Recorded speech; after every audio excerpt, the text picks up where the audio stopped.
അച്ഛനും ബിജുമോനും കാപ്പി കുടിക്കാൻ വിളിക്കും. അവരവിടെ ക്രിക്കറ്റ് കളിക്കുക. ആഹാ, രാവിലെ ചെറുക്കൻ്റെ കൂടെ കളിക്കാൻ ഇറങ്ങിയോ?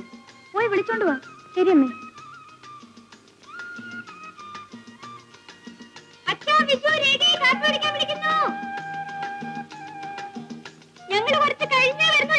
എടാ മോനെ, അമ്മ വിളിക്കുന്നു.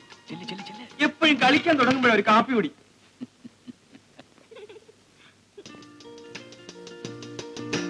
ഗീതേ,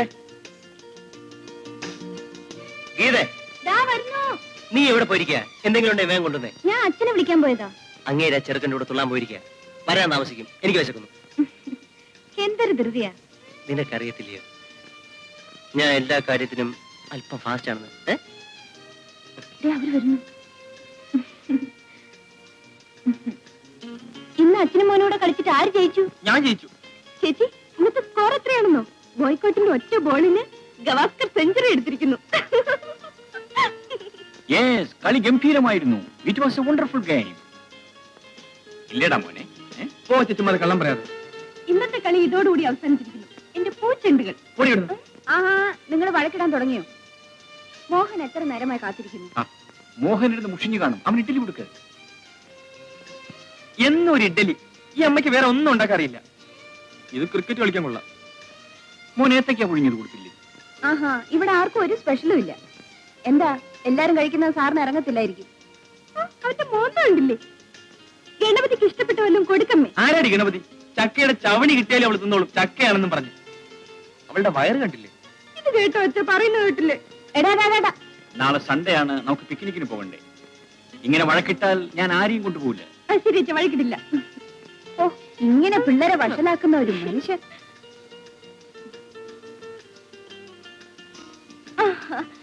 ബിജു ഒന്നതാടാ. അങ്ങനെ ബിജു ഒന്നതാ. ബിജു, ഞാനൊന്ന് പറത്തട്ടെ ബിജു. നിന്റെ പട്ടം എറിഞ്ഞു വീഴ്ത്തല്ലോ. എടാ, ഒന്നതാ. തന്നില്ലെങ്കിൽ ഇപ്പൊ എറിഞ്ഞു വീഴ്ത്തേ. ചുമ്മാ ഇരിക്കടി, ഒരു അടി വെച്ച് നിറണ്ടല്ലോ. പട്ടം പറത്തിൽ ഇപ്പൊ ഞാൻ നിർത്തി തരാടാ. ഞാൻ തടഞ്ഞടിക്കുന്നേ. ഞാൻ അച്ഛനോട് പോയി പറയല്ലോ. പോയി പറഞ്ഞിട്ട് വാ.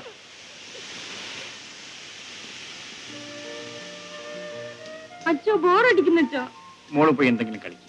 എന്ത് കളിക്കാനോ?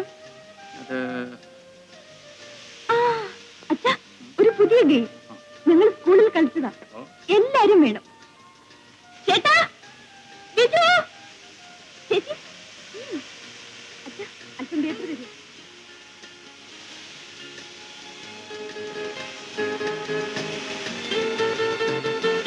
ഇതാ, ഈ നറുക്ക് എല്ലാവരും എടുക്കണം. എന്നിട്ട് ഇതിൽ എഴുതിയിരിക്കുന്നത് പോലെ എല്ലാവരും ചെയ്യണം. ആദ്യം ഞാൻ തന്നെ. ആരും വായിക്കണ്ട, ഞാൻ വായിക്കാം. ഒരു കൈയും കാലും ഉയർത്തി നടക്കണം.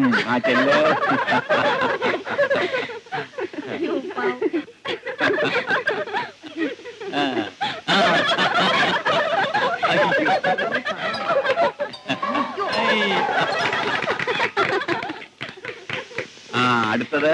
അടുത്തത് രേഖ തരൂ. തവളയെപ്പോലെ ചാടുക.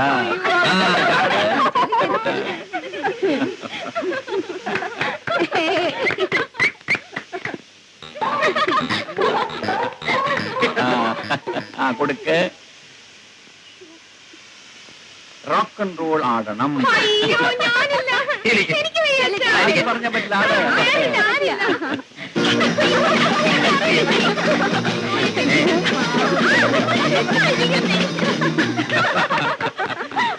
അടുത്തത് കാണിക്ക്. കുരങ്ങിനെ പോലെ ചേഷ്ടകൾ കാണിക്കുക. അത് പറ്റില്ല, നിയമം അനുസരിച്ച് അതൊന്നും പറ്റില്ല.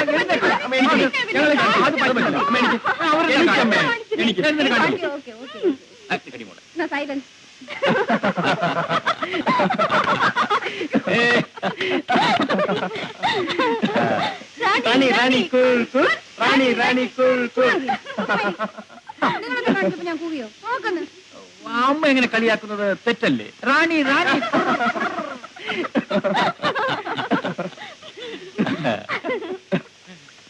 ഇനി അച്ഛന്റെ നറുക്ക് വായിക്കണം. വായിക്കാം.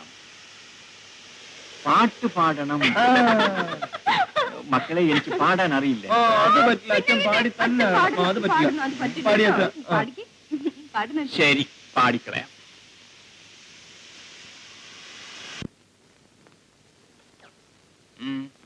പ്ലാന്റേഷൻ ലേബേഴ്സ് സ്ട്രൈക്ക് തുടരുകയാണ്.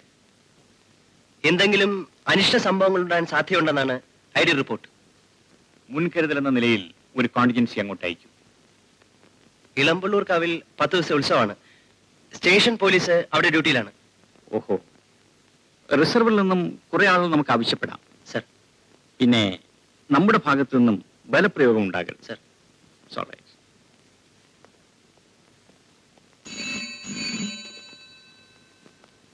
Yes, commissioner here. Yes sir.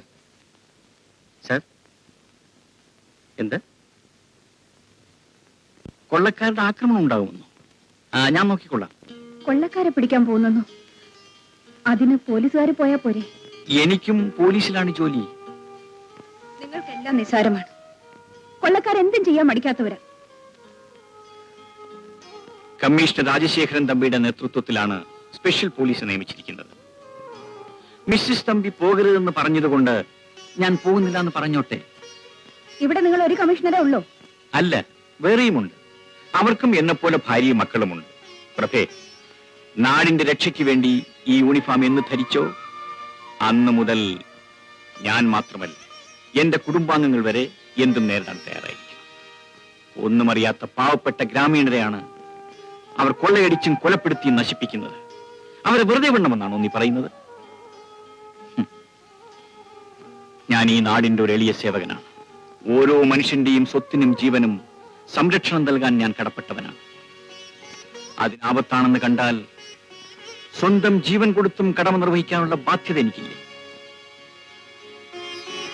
എന്തോ എനിക്കൊരു ഭയം തോന്നിയത് കൊണ്ട് പറഞ്ഞു പോയതാ. ആ, പിന്നെ മോഹൻ നിങ്ങളോടൊപ്പം വരുന്നുണ്ടോ? ഇല്ല, നീ ഭയപ്പെടാതിരിക്കുക.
ആന്റണി ഇവിടെ.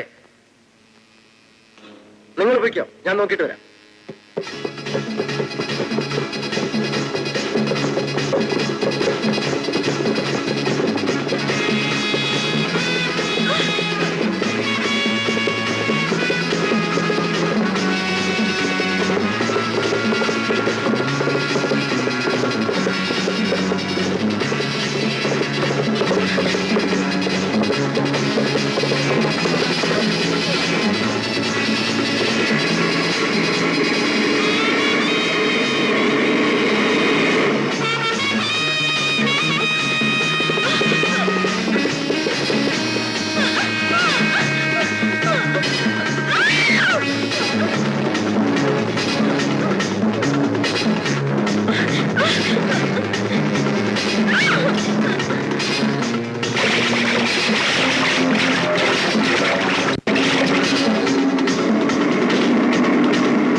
ചെയ്യില്ല.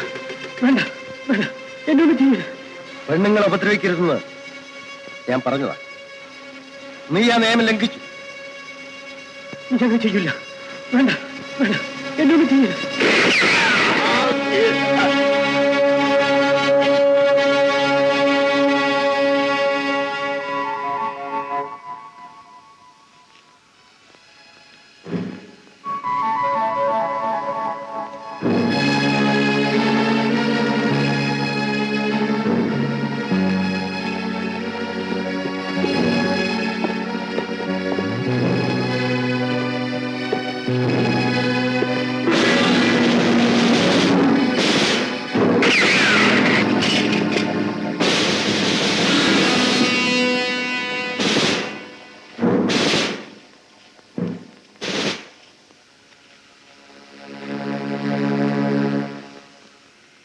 തോക്ക് താഴ്ത്തു.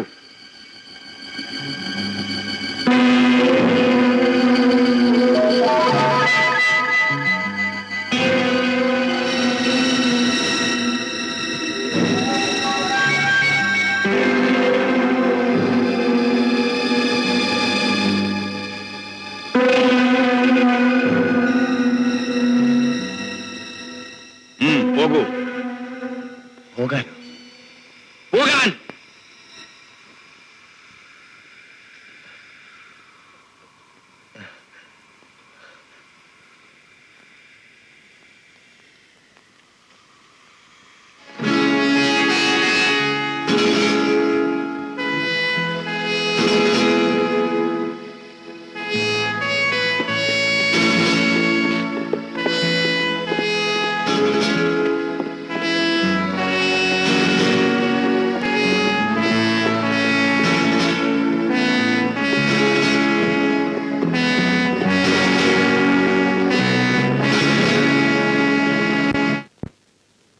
മിസ്റ്റർ രാജശേഖരൻ തമ്പിയുടെ കൃത്യനിർവഹണത്തെയും ആത്മാർത്ഥയും ഞാൻ ചോദ്യം ചെയ്യുന്നില്ല.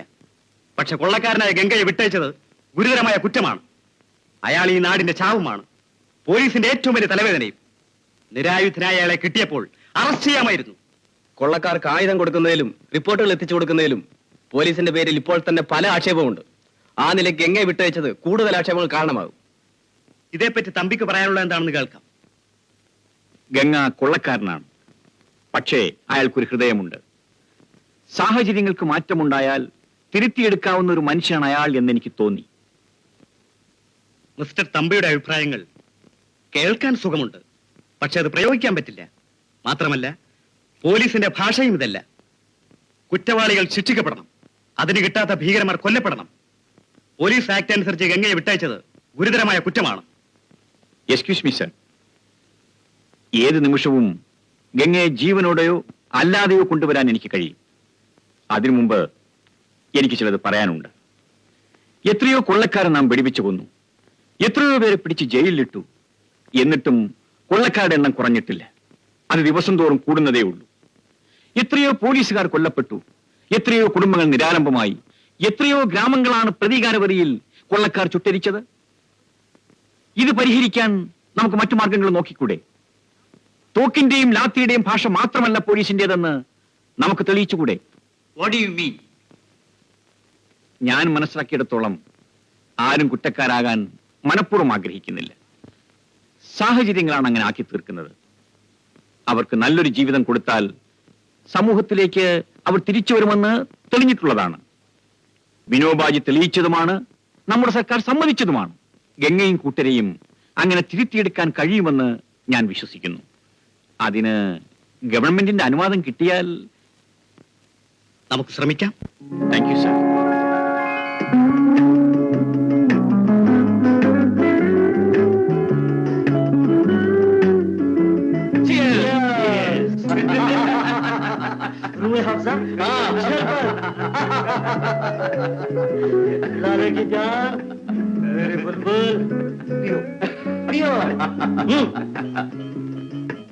പിന്നെ എനിക്കൊരു കാര്യം ചോദിക്കാനുണ്ട്. ഈ കുഗ്രാമങ്ങളിൽ പോയി അവിടുത്തെ പട്ടിണി പാവങ്ങളെ കൊള്ളയടിക്കണമെന്ന് നിങ്ങൾ ഞങ്ങളോട് ആവശ്യപ്പെടുന്നത് എന്തിനാണെന്ന് എനിക്ക് മനസ്സിലാക്കില്ല. അവിടെ നിന്ന് എന്ത് കിട്ടാനാ? ഒന്നും കിട്ടാനല്ല, അവരൊന്ന് ഭീഷണിപ്പെടുത്താനാ. എന്തിന്?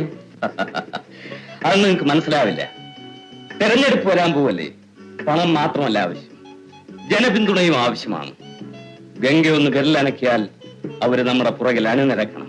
അപ്പൊ തെരഞ്ഞെടുപ്പിൽ നിൽക്കാൻ വരെ തീരുമാനിച്ചു കഴിഞ്ഞു? കൊള്ളാൻ തീരുമാനിച്ചു കഴിഞ്ഞെന്നോ? ഞാനായിരിക്കും ഇവിടുത്തെ സ്ഥാനാർത്ഥി. ഭരണപക്ഷമോ എതിർപക്ഷമോ? രണ്ട് പക്ഷവും സീറ്റ് തരാൻ സമ്മതിച്ചിട്ടുണ്ട്. ആർക്കാണ് ജനപിന്തുണ എന്ന് അറിയട്ടെ, അവിടെ നിൽക്കാം. അതെ, ചെലവിലുള്ള പണം പതിവ് പോലെ ഞങ്ങൾ തരും. പിന്നെ ഞങ്ങൾ ആവശ്യപ്പെട്ടിരുന്ന ടെലസ്കോപ്പിക് സൈറ്റുള്ള തോക്ക്, കൈബോംബ് നിങ്ങൾ പറയാതെ തന്നെ നിങ്ങൾക്ക് ആവശ്യമുള്ളതെല്ലാം തരാമെന്ന് ഞാൻ സമ്മതിച്ചിട്ടുണ്ടല്ലോ.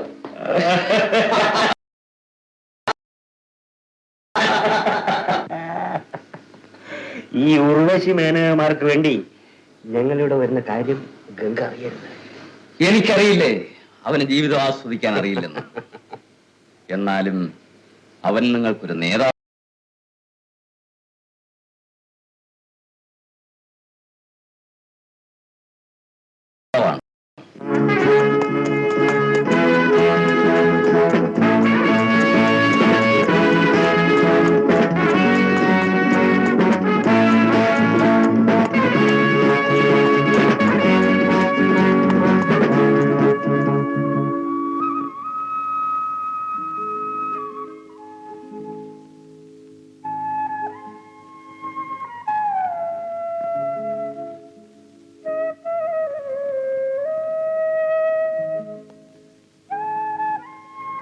ഏയ്,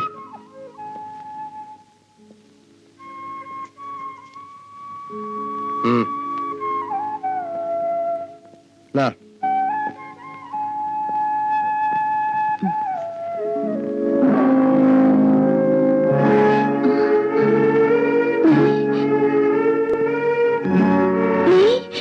നിങ്ങൾക്ക് നീ അറിയാം? നിന്നെ അറിയുമോന്നോ? എടാ ദ്രോഹി, നീയാണോടാ എനിക്ക് പിച്ച തരുന്നത്? ഞാൻ എങ്ങനെയാ പിച്ചക്കാരിയായെന്ന് നിനക്കറിയാമോ? നീ കാരണമാടാ. നിങ്ങൾ എന്തൊക്കെയാണ് ഈ പറയുന്നത്? നിനക്ക് മനസ്സിലായില്ല അല്ലേ? എന്റെ ഭർത്താവിനെ നീ കൊന്നു, എന്റെ മകനെ നീ കൊന്നു. നിന്റെ ചോരക്കൊതിയാണടാ എന്നെ ഇവിടെ എത്തിച്ചത്. ഇപ്പോഴെനിക്ക് പണം തരാൻ വന്നിരിക്കുന്നു. ഇതെന്റെ കുഞ്ഞിന്റെ ചോരയാടാ, ചോര.